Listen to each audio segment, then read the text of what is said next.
започвам с видеото, което ви обещах. Защо мълчи? Защо не звъни? Защо мълчи и не звъни? Защо?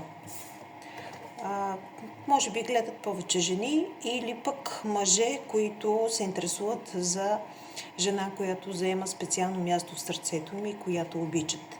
И така, нека да видим защо мълчи, защо не звъни. А при някои се разглежда и трети вариант, че има замесена друга жена. Така, защо мълчи, защо не звъни? Да, друга жена, с която може би има някакъв интимен контакт. Все пак сме в ефир. И това да пречи той да не се обажда и да не звъни. Като това е общо четене, нека всеки да си взима това, което му резонира и което отговаря за него. Не е задължително. Ако желаете личен прочит, може да се обърнете за такъв към мен. Да, защо не звъни, защо мълчи? Споменахме вече, че са вариантите 3, че може би има замесена друга жена или че е в някакви токсични отношения. Той се измъчва, този човек се самонаказва и се опитва да намери щастието си. Затова не звъни. Той не знае какво иска. Човекът наистина не знае какво иска. Просто е обсебен от друга жена или от друг човек и това му пречи да ви се обади, да звъни. Иска да приключи някакви взаимоотношения. Иска да приключи, иска да бъде вече, да намери своя, пристан, може би е точната дума.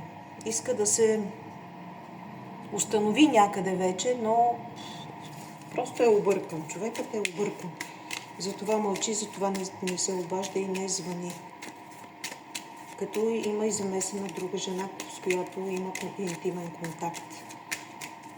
И заради това именно тази жена пречи. Тук има и някакво дете или нещо ново, което някакво ново начало да чака. Но има тук замесено и дете. Затова може това да е също пречка и спънка. Виждаме, че човекът може и да е някъде на път, може би е на почивка, затова с детето, с другата жена или с човек, с когото има интимни отношения.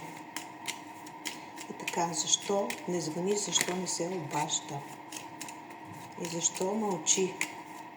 Смятам, че това е напълно достатъчно. Тук има като че ли някакъв любовен триъгълник, в който сте попаднали. Така че излезте от тази енергия, според мен. Това е много важно. Искате ли да направим още едно видео? Аз смятам, че последна карта ще изтегля. Да, ще се разрешат проблемите между вас. Значи каквото и да се случи, вие ще разберете нещо, което е важно за вас и ще намерите разрешение на проблемът си. Очаквайте ново видео, тъй като това видео излезе доста според мен не е окей. И ще направя ново четене, в което ще говориме и ще обсъждаме, ще дойде ли нов партньор в живота ви, ще се появи ли.